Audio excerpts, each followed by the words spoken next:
We are going to do an in the hoop project that is available for the 4x4 embroidery machine. It's a candy holder.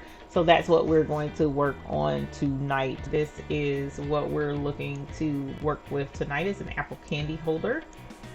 Super cute. And it has little cups that you can order from this company and put in the candy. This little bitty one is the one we're going to be working with tonight. So let's go ahead and get started with our project. As I mentioned, we're going to do a candy holder. It's in the hoop, and it has 12 steps to it. So let me show you guys what that looks like. So here is, now just don't pay attention to the colors on here, because the colors are not indicative of what we're going to do. So 9 times out of 10, all of these colors are going to change. So like for instance, that'll be green, but this is a DST file, so that's why the colors are all crazy like they are. But at any rate, we have 12 steps. We have our placement stitch, which shows us where to put our fabric. Then we have our tack down stitch. Then after we do the tack down, we're going to trim around the outside of this project. Then we have the details of the apple, which are going to stitch next. And after we finish all of the details, then we will put the back to this project on the back side of the hoop, and this is what those placement stitches are. Then we're going to tack that down, trim around it, and then we'll do our final stitches. And I know I kind of like blew through that pretty quick, but that's what we have to do before the end of our show tonight. So let's go ahead and get started. What I'm going to do is use my round hoop, and I'm gonna cut some stabilizer for that. So I'm gonna switch you over to the cutting table cam and let you get a gander at us cutting out our stabilizer. So normally I prefer to use my mighty hoop, but we're gonna use this round hoop tonight. And the stabilizer that I'm using is this is a tearaway wash away. So with this particular project, you can use tearaway, but if you use tearaway, they suggest you use 2 layers of the tearaway fabric. Stabilizer. So I'm just going to double this up, even though it's tearaway wash away, but I still want to make sure that it does what I need it to do. I'm going to lay this out and make sure I cut it where it needs to be cut. And then, like I said, I'm going to double it. Whoops. So I'm going to fold this over. I think that's big enough. Not quite. I'm going to fold it a little bit more. And then we'll cut. Okay. And fortunately with this project, the 2 projects that we did earlier today in class, it was a double hooping. So we had to hoop twice, but this time it's just a 1 hoop, 1 and done project. So we're going to get this going.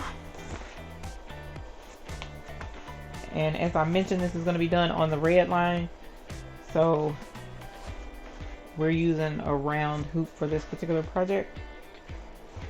And we have tight as a drum, which is what we want. And so now let's go and put this on the machine. So we'll switch over to our machine cam and get this going. Whoops.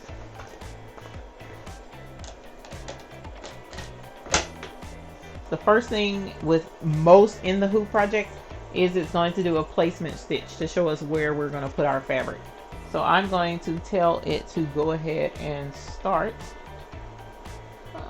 13. Actually, let's make that darker.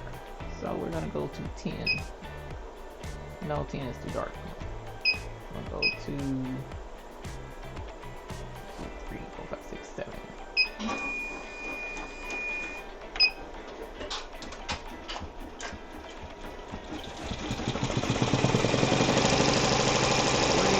Back in.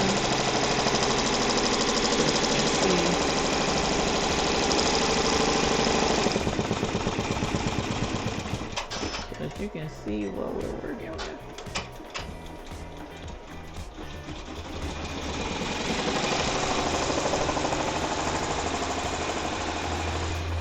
All right.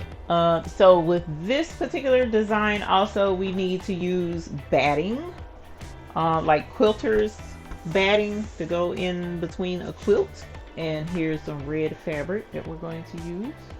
Now it asks, the design calls for medium weight or medium thickness of quilters batting, but this is all I have, so this is what we fancy to use.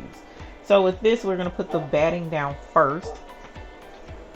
Let me pull this off and make it easier for you to see. So here's our outline. We need to make sure that's covered with the batting first. And once we've covered it with the batting, then we want to lay our fabric over the top of that. Okay. So hopefully you were able to see most of that. We have our line. You want to make sure that's covered, batting, then fabric.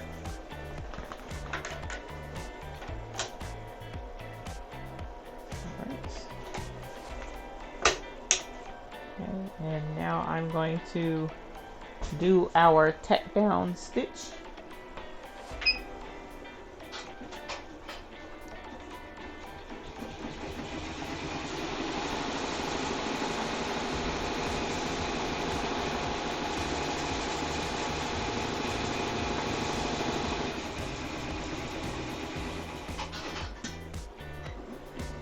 Okay.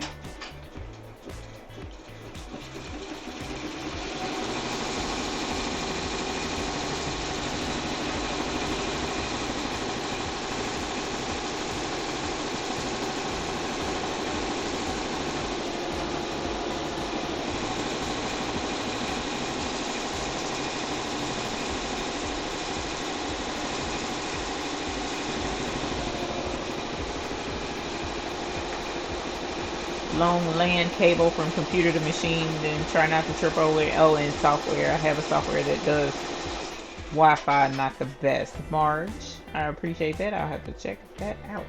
Alright, so now that this is stitched and our tack down rather with our zigzag stitch, with her designs, as I mentioned to the folks in class, actually let's switch cameras and we're gonna come and sit down and cut this out because doing this on my feet is tough.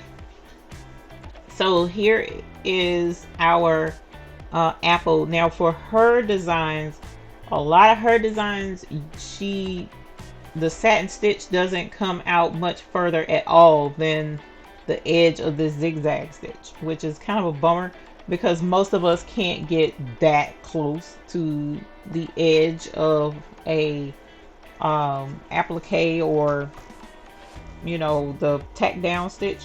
So you got to get like super close or you'll have your edges sticking out. Some people would opt to cut out their fabric and stuff on like a Cricut ahead of time, but that's not always efficient either. That doesn't always work for everybody.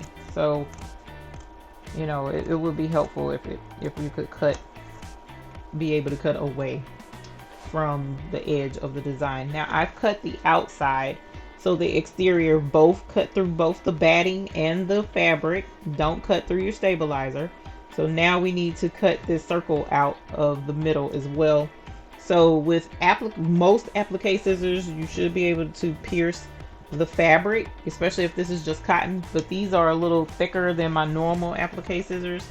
So I'm going to score the fabric with an X-Acto knife, and I'm going to do it kind of carefully because you don't want to cut through your stabilizer. Okay, that's not what you want. You want to cut through your cotton fabric. So I'm just going to push the point into the fabric, the top of it, and kind of like rip it a little bit. All right, and now we're going to reach in here now with our applique scissors and cut this out. So we want to get this circle cut out in the middle as well, and not cutting the stabilizer. I'm just cutting out the fabric and the batting in the middle. Okay, No, welcome Leslie Ram, welcome. Thank you for joining us. And I'm gonna go back in the chat once we start doing more stitching on this thing. Once we get the satin stitches up and going, then I'll have the opportunity to read more, go back in the chat and check anything I've missed.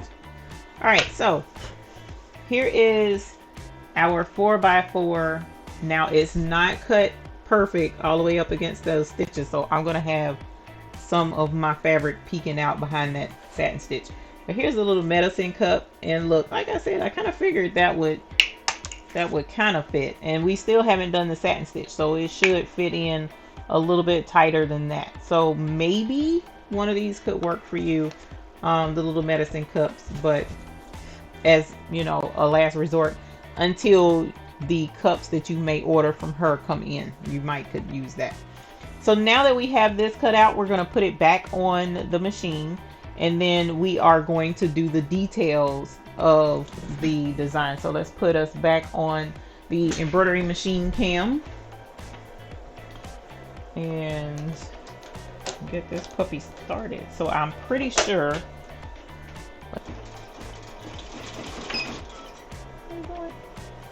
that's not what I want to do. Hold on.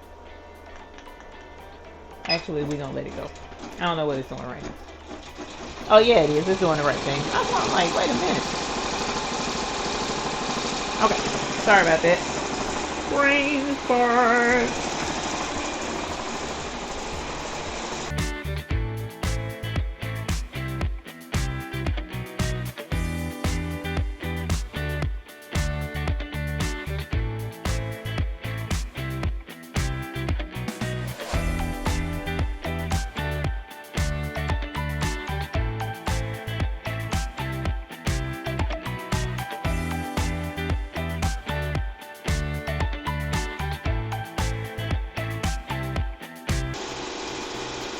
The red fabric is one layer of red fabric and one layer of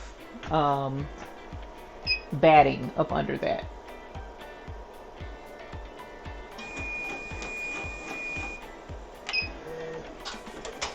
So one layer of red fabric, cotton, quilter's cotton, and then one layer of quilting batting.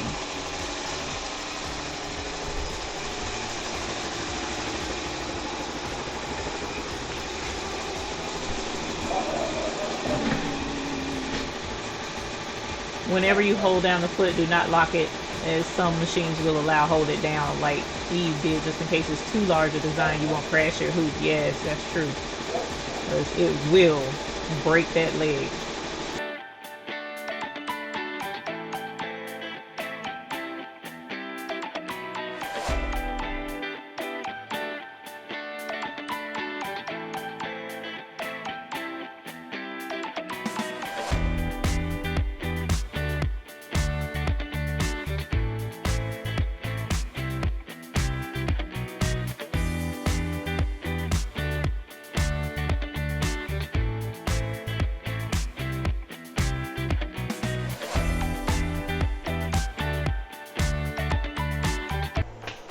And I only had one shade of green on my machine, so I'm only doing green if in case anyone wonders.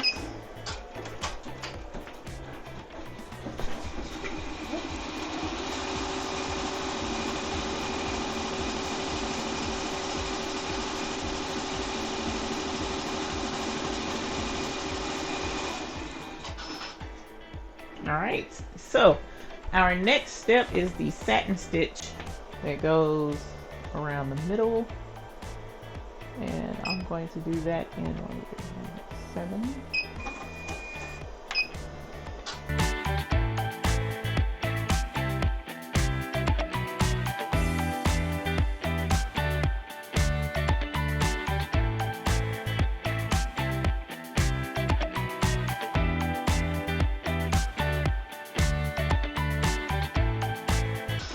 It's not cut out now. Well, the center was cut out. The fabric and the batting was cut out, but the stabilizer is going to be removed once we're done with the embroidery portion. So for now, and it also kept, you know, the stabilizer there so that we could do this satin stitch around the middle. So now this part of the embroidery, we don't want to take this out. Fortunately, we get to leave everything in the hoop. So here's the front. Now we want to move to the back. Oh, that stabilizer got caught under there. Now we want to move to the back, and we're going to put the back on the project. Now we don't need batting for the back, and I'm just going to spray because I need to. I hate using spray adhesive on my stuff, but I had to. So here we're going to cover up the back with our fabric. Whatever we want the back of our candy holder to look like, that's the fabric we want to use. Okay. So I'm going to put it back on the machine, and we're going to make sure that that gets tacked down. Now I'm going to double check it once I put it on to make sure it didn't shift on me. I can see it actually from up top, which is cool. Okay. And now I'm going to leave it with the pink and hit go.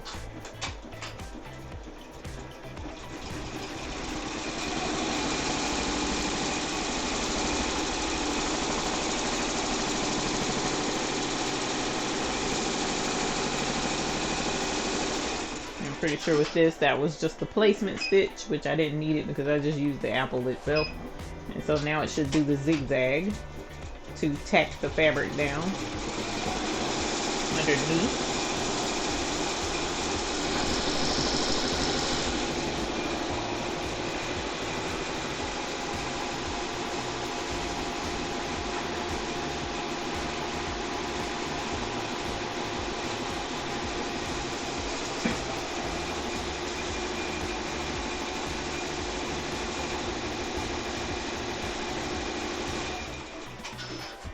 Alrighty, so now that that is tacked down, we need to do the same as we did with the front and cut out around the back. Alright, so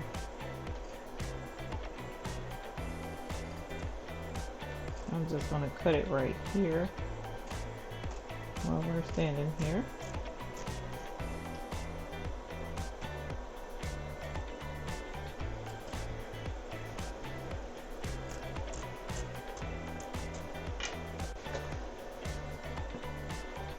And again, I'm not going to be super close, but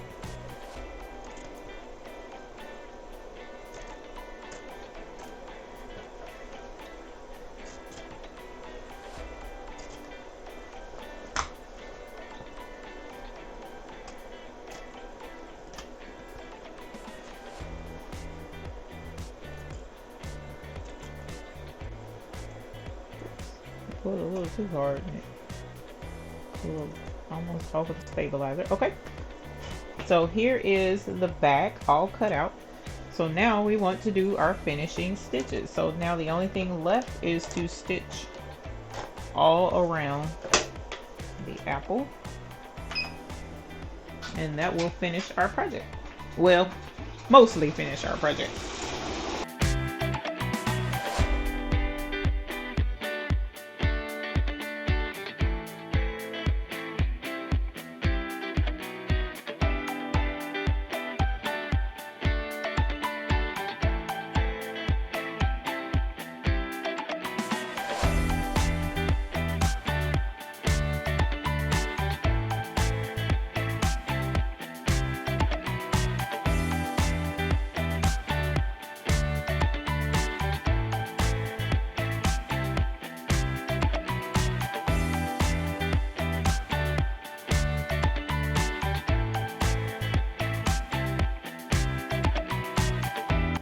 And that finishes our embroidery. So what we want to do at this point is take it off of the machine and then out of the hoop.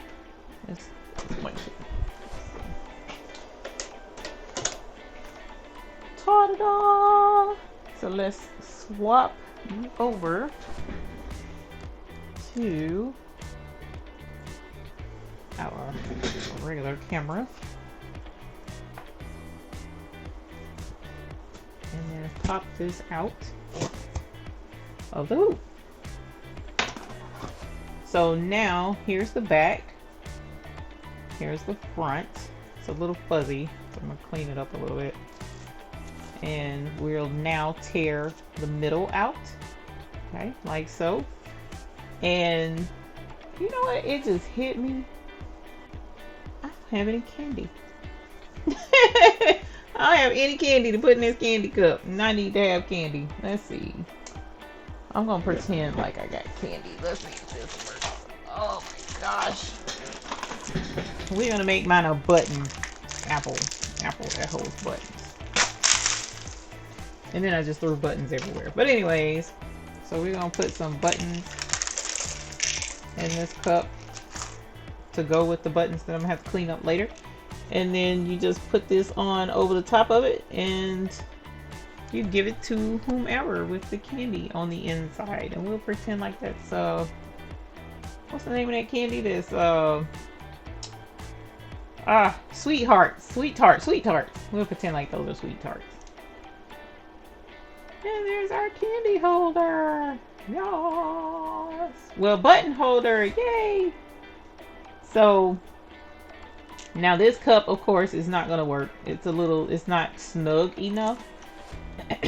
But if you were to order the cups from her, I'm sure she has the cups that fit. But that's pretty much the gist of how the candy holder would work. Now for me, because I'm particular about stuff, I'd use a lighter to clean up these edges, the stabilizer that's showing on the edge. And of course, if this is going to a kid, that kid probably wouldn't care. But when you do use a lighter on the edge, you just move kind of quick with it. Don't linger too long or whatever, because then you'll set everything on fire. And we don't want to set everything on fire, just a little bit of fire. Okay. That's also how I clean up my hats. And here is our candy holder. Sorry for the crazy colors and such, because you know apples aren't pink at the bottom or pink around the edge, but it is what it is. Cute. Let's put you right there. Super cute candy holder.